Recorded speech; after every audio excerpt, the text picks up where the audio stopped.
여러분 안녕하세요, 빠더손입니다. 오늘은 흑마법사 제2탄 특성편을 준비했는데요. 흑마법사는 고통, 악마, 파괴 이렇게 세 가지 특성이 있다는 걸 저번에 말씀드렸었죠. 레벨업은 악마, PVE는 파괴, PVP는 고통 특성을 많이 선택했습니다. 먼저 살펴볼 특성은 고통 특성인데요. 고통 특성은 흑마법사의 도트 데미지를 좀 더 향상시켜주는 특성입니다. 첫 번째 특성은 억제인데요. 총 5포인트를 줄 수 있고 포인트당 고통계열 주문 저항률을 2% 감소시켜줍니다. 다음 특성은 부패 연마이고요. 동일하게 5포인트를 줄 수 있고 포인트당 부패의 시전 시간을 0.4초 단축시켜줍니다.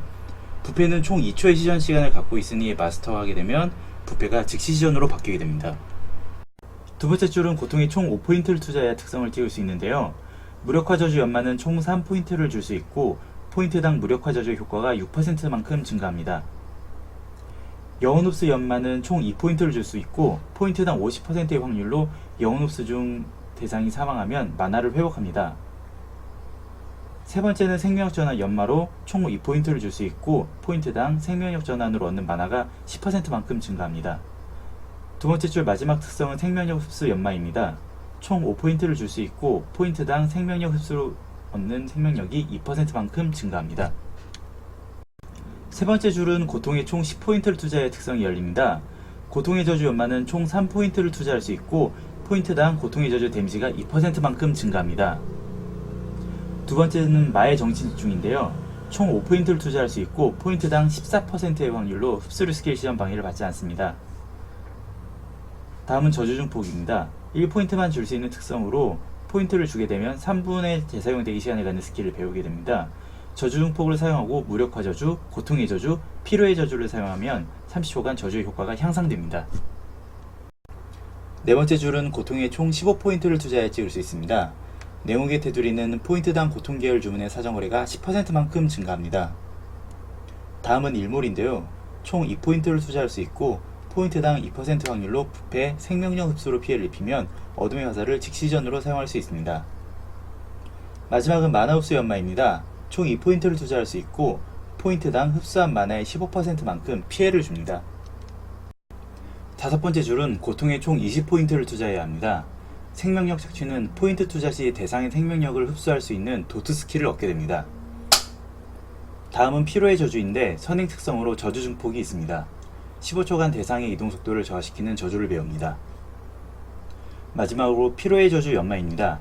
피로의 저주가 선행 특성이고 총 4포인트를 투자할 수 있습니다. 포인트당 피로의 저주 효과가 5%만큼 증가합니다.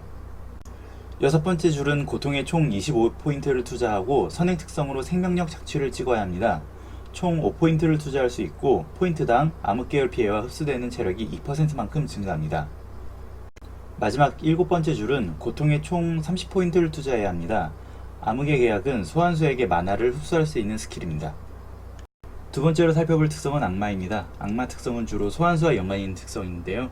첫 번째 줄부터 살펴보겠습니다.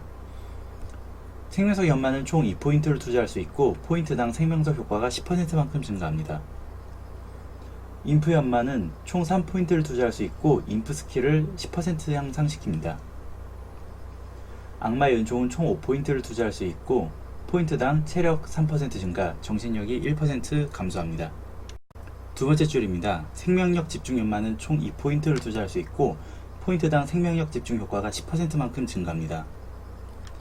보이드워커 연마는 총 3포인트를 투자할 수 있고 포인트당 보이드워커 스킬을 10%만큼 향상시킵니다. 마지막은 마의 지능인데요. 총 5포인트를 투자할 수 있고 포인트당 소환수의 최대 만화가 3%만큼 증가합니다. 세 번째 줄입니다. 서큐버스 연마는 총 3포인트를 투자할 수 있고 포인트당 서큐버스 스킬을 10%만큼 향상시킵니다. 마의 지배입니다. 재사용 대기 시간이 15분인 스킬로 소환수를 소환하는 데 필요한 만화와 시간이 감소합니다.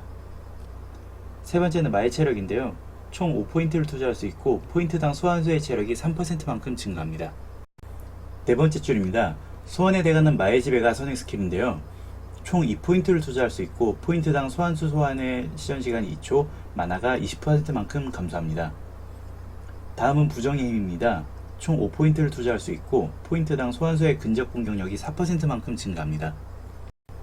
다섯 번째 줄입니다. 악마 지배 연마는 총 5포인트를 투자할 수 있고 포인트당 악마 지벳이 저해되는 효과를 2%만큼 감소시킵니다. 악의 재물은 15분의 재사용 대기 시간을 갖는 스킬로 소환수를 소모하여 버프 효과를 얻습니다. 화염석 연마는 총 2포인트를 투자할 수 있고 포인트당 화염석의 효과가 15%만큼 증가합니다. 여섯 번째 줄은 악령술의 대가입니다. 선행 특성은 부정의 힘이고 5포인트를 투자할 수 있습니다. 소환수를 소환했을 때 일정량의 버프를 획득합니다. 일곱 번째 줄입니다. 영혼의 고리는 악의 재물의 선행 특성인데요. 지속 스킬로서 흑마법사가 받는 피해의 30%를 소환수가 대신 받습니다. 또한 소환수의 공격력이 3%만큼 증가합니다. 주문석 연마는 총 2포인트를 투자할 수 있습니다. 포인트당 주문석 효과가 15%만큼 증가합니다. 마지막 특성인 파괴입니다. 첫 번째 줄입니다. 어둠의 화살 연마는 총 5포인트를 투자할 수 있습니다.